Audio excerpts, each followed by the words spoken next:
Let's make that off. I'll have to give myself a spin. Welcome everyone to our pre-match press conference. We'll start with Vinny O'Connor at Sky Sports, please. Hi Sean, you okay? Good, thanks. Good. We'll start with Dominic Calvert-Lewin. Have you got a timescale yet on when he's going to be available? Have you got to the root of the problem? No, the root of the problem's pretty easy for the medical side of things, and now it's just time, make sure his body's well. How does it impact the game plan not having him? Because we can easily contrast the performance against Arsenal with the performance against Liverpool. No, we've got other good players here, and I think it's more important to focus on them at this stage because, you know, facts are facts, Tom's not available. So until he is, my focus will be on the players that we have got available and the team unit, which is always more important. How then do you weigh up the options that you've got at your disposal, Sean? Because you've got the experience of Mopé, the youth of Ellis Sims. You could even play Damari Gray through the middle. Yeah, I mean, they're the three most obvious. You know, I think the mentality has to be you score as a team and you hope not to concede as a team, obviously. But, you know, the framework of the team is important. So it's not just about the individual players, it's about putting players in an area to score goals, whoever that may be. You know, the whole team has a responsibility to score, as we did against Arsenal with a good set piece. You know, so I think it's the mentality of a group. And obviously you do want players fit, but it's the mentality of a whole group that's important. Aside from what's going on the pitch, though, Sean, fans obviously feel it's unfair that you don't have that extra option up top. Unfair on you at the minute. Arguably, they could point to the fact that someone like Wouthorst went to Besiktas on loan. Easy for you to say. I know. Wout Weghorst even. Well done. But he went on loan to Besiktas, obviously, in the summer. So they will look at 2 transfer windows, and there was potential for deals to be done. They haven't seen the striker brought in to supplement your squad, and they've seen it happen in other positions as well in the past. Have you been given an explanation again that you could pass on to the fans? Well, I'm certainly not deserving of any explanation before my time there, because that was a different regime, different people involved. Since I've been here, I'd sat, and I don't mind reiterating, I sat here for some 48 odd hours, more or less here all day and all night with all the relevant people doing everything they can. The one thing I would say, to share a view of it, is you may well have noticed, and the world will have noticed, how many strikers are out there. You know, what is the market you're looking in? How many are out there? How many are Premier League ready? Because obviously in the current moment, you know, we're not looking at necessarily development players. We have that in Simsy, you know, learning his trade. You're looking for people, really, let's have it right, that you're looking for people to affect it straight away, and that's not an easy market anyway for anyone. You know, so I think you look at it, you have to be honest about the marketplace and then your part in it. And, you know, all I know is that the hours that people spent, the phone calls, as I said, I was physically here myself, searching, trawling, looking through angles, looking through possibilities, looking through, you know, things that could affect the group. And also at the back of your mind, having the group in mind, you know, the quality of the group. There is quality here. So, yeah, I can only speak of my time here, and the people work very, very hard to try and get a deal done with certain situations. Sometimes it's just simple alignment. It's not always money. I mean, money often, you know, covers a lot of things and solves a lot of problems in life in general, not just in football. But it's not always the case. You know, certain players at certain clubs, certain situations, everyone has to align. And it's not an easy situation. I think what they'd look for, though, maybe is reassurance that lessons have been learned, because it goes back to before Kevin's time as director of football as well. I mean, you can look at the numerous transfer windows where Everton were looking to bring in a right back, and that didn't happen. And the fans are worried that this kind of situation will continue, that they're not able to bring in the reinforcements that are needed to help you do your job. Well, look, I came in here with open eyes. You know, I know the squad, I know the situation, and I know the realities within that, and it's going to be a big challenge. Everyone knows that. You know, so there's no point in trying to mask that. Within that, like I said, I mean, you know, the Arsenal game's a reminder of the quality that is here.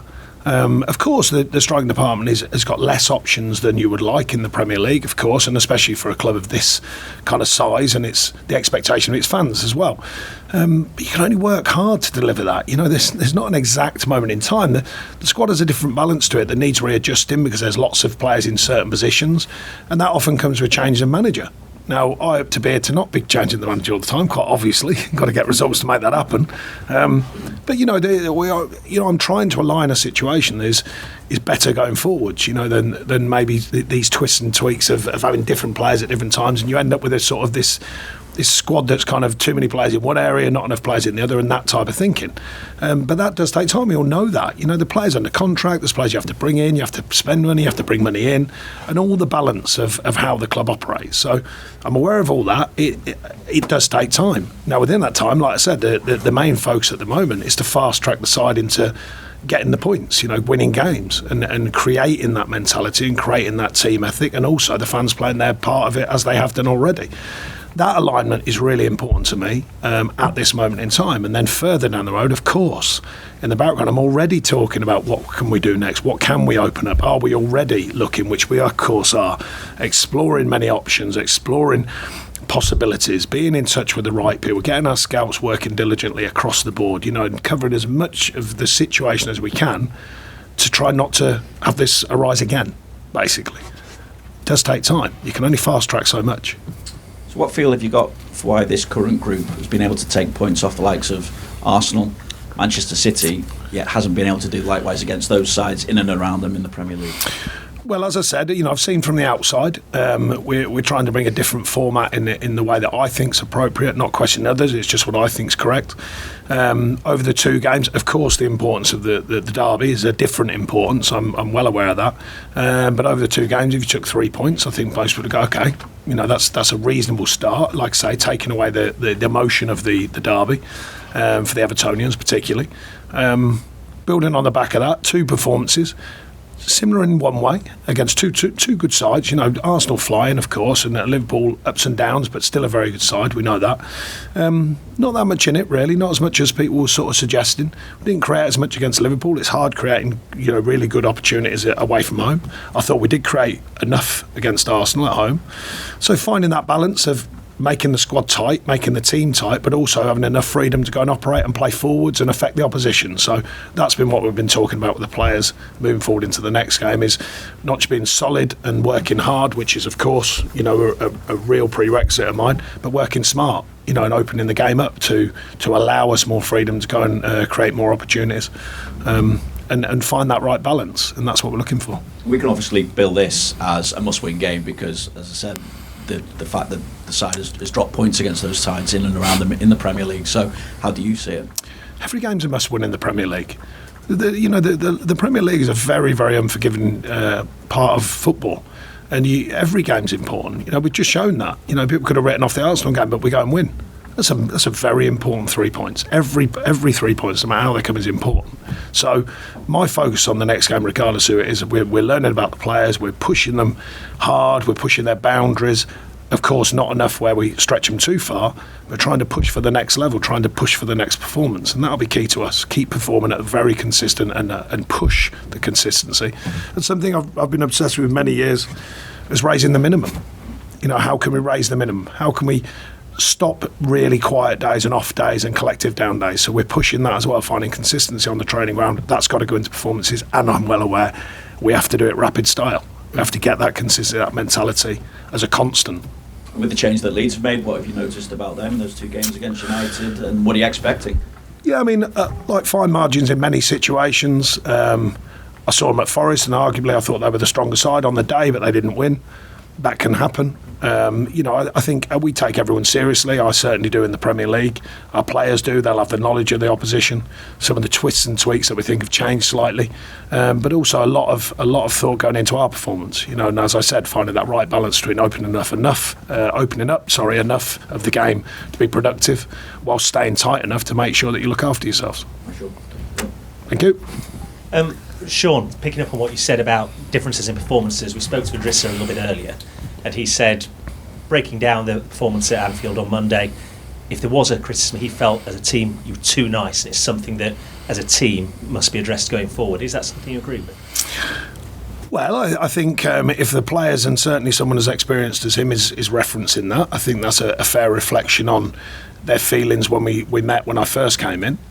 So I think that was adjusted against Arsenal. I think there was a real edge to the performance. I think our fans were a big part of that. They will be going forwards to make the feeling of the stadium right, and to make it that horrible, hard place to go and play.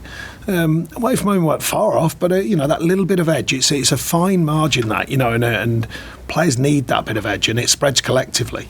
So maybe just off, but not a million miles. Stats were good, physical output was good. Some of the play could have been better, of course, and the productive play been better.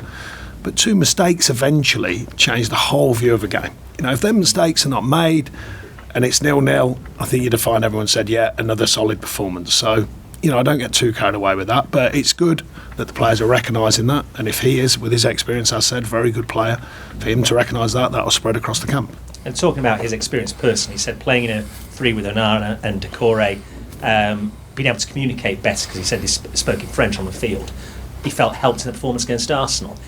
Have you been breaking down different areas and looking for the little 0.1% where you can get that? Well, all the individual work has to marry in with the teamwork, but you often find that they're aligned. When you get all noses pointing in the right direction, the players become aware that it's good for them as individuals and it's good for the team to be productive. So that's all we're looking for. It's not just about the current side that has played, it's about the squad. And I said to the squad the other day, they trained the day after the game, not the starters, and they trained fantastically well. And I said, you're the strength of the group, because when the team change, you've got to be ready to perform.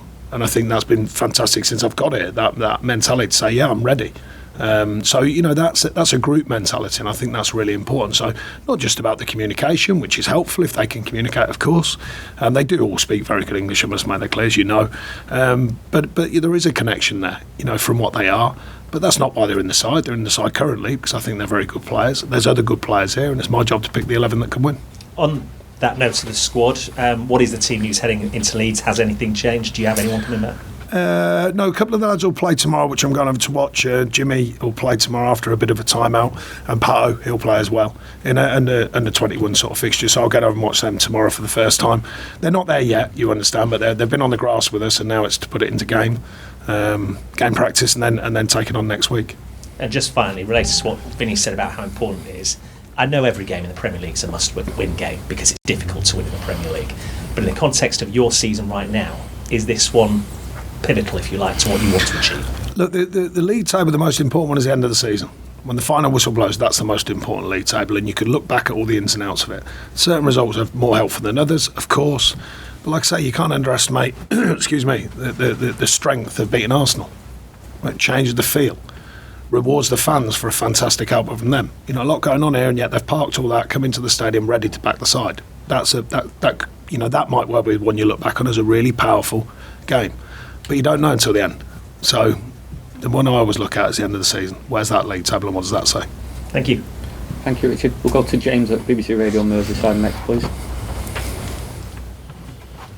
Hello, Sean. Hi. Just going back to Dominic, I know you said after the derby that there's almost a two-pronged process to fix the existing injury, but also make sure he doesn't break down fully. Mm-hmm. In terms of not breaking down fully, what does that look like practically? Does that mean taking him out of the group for a couple of weeks? And if so, what will he be doing in that time? We hope to marry the two together, so while you're out is doing the work that strengthens the whole body, not just the injured site. So that's the nirvana process to go through as a player being injured, and getting them back on the pitch when they're fully, completely fit and clear. And then they still need some training days to make sure their body, because when you train under control with physios and the like, it's a different style of training. When you train with the first team in normal training, if you like, and when you fit, it's reactive training. You have to react and be proactive with everything that happens. You can control different ways of coming back from injury. It's about when their bodies are free and clear, getting that natural movement pattern. And that can take a bit of time. Some players do it, hand in glove very quickly. Some take a bit of time. He hasn't been out that long, so you'd hope that happens quite quickly, of course, when it occurs. But yeah, that's the kind of ideal blend. Is it works together, hand in hand, and when they come back, they're more rounded fitness, if you like, body fitness as in strength, and also physical fitness as in the demands of the game. How likely that he'll be involved in some sort on Saturday? Not yet. So improbable, I would say, because like I say, we've got to listen to his body and listen to the medical team and their opinion as well. And the main thing for me is with players. I speak to them. How they feel. And you forget is they know their own bodies often. So I think it's improbable. And you wouldn't be here unless you thought you could succeed in keeping the team in the Premier League. You are right. What have you seen on the training field and even in the games itself to enhance that belief that this is a challenge? Well, I think since I walked in, the whole feel of the place, not just here. I mean, the fans, the kind of the sense of fans that I'm getting, the feel of the fans, the demand from the fans, but in a healthy way. Getting behind the team, the feeling here. There's been very open-minded players and staff. Quite reality bound. It's a challenge. Last season was a big challenge. They're into that again now. That experience, but also the things that are needed, the work ethic of the team, the alignment of the team. That's all been good so far. And I don't say so far down when it will be good. It's just that we want to make sure that consistency is there, and it's a big thing for me. As I mentioned earlier, raising the minimum standards, raising the minimum performance, so that we keep pushing forwards. We keep enhancing the bigger performances that we're going to need going forwards. And so far, the alignment's been really good across the club. It's something that I believe in wholeheartedly. Eventually, not now, I know there's some noise of other situations at the club, but eventually you want it where the fans, the ownership, the board, the directs, the manager, the team, everyone's online for what Everton stands for. And I think that's the bit that I'm looking for. But of course, that can't happen without sorting out and affecting the here and now. And that's what I'm working really hard, and the players and the staff, to sort out the here and now to get that alignment to start occurring. Thanks, James. We'll go to Shamoon at BBC Online. Hi, Sean. Hiya. You've got back-to-back home games now.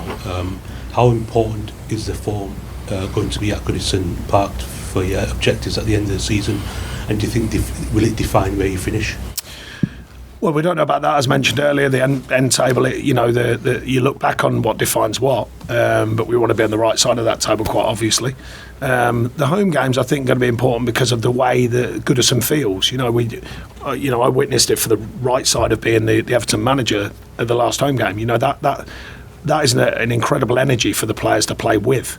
And I mentioned the other day, we've got to transport that feeling. I mean, you can't transport all the fans, although I know Evertonians back the club home and away. You can't transport the whole feeling, but taking some of that feeling and getting it ingrained in us as a group, so when we go away, we have that internal feeling of the home feeling, if that makes sense. The way the crowd are, the feeling of a home stadium, and that mentality. But it comes over time, and as I keep reiterating, I know we've got to fast track it, but I think the home vibe, the feel at the home stadium, the fan feel is massively important.